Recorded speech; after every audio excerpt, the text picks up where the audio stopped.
How to turn off voicemail on iPhone. So if you want to turn off the voicemail on iPhone, then first you need to open up your phone app.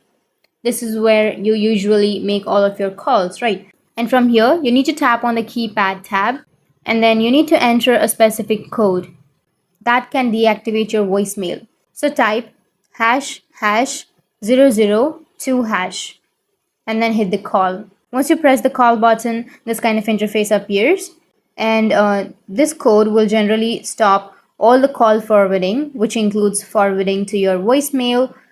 Or the second method is you need to turn off the call forwarding.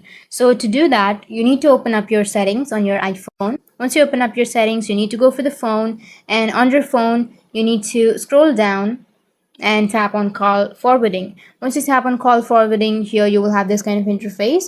If it's toggled on, then you need to simply toggle that off. And once you toggle that off, then you will turn off your voicemail on your iPhone. So these were the two ways in which you can turn off the voicemail on iPhone. And if you have any questions, feel free to comment below. Thanks for watching.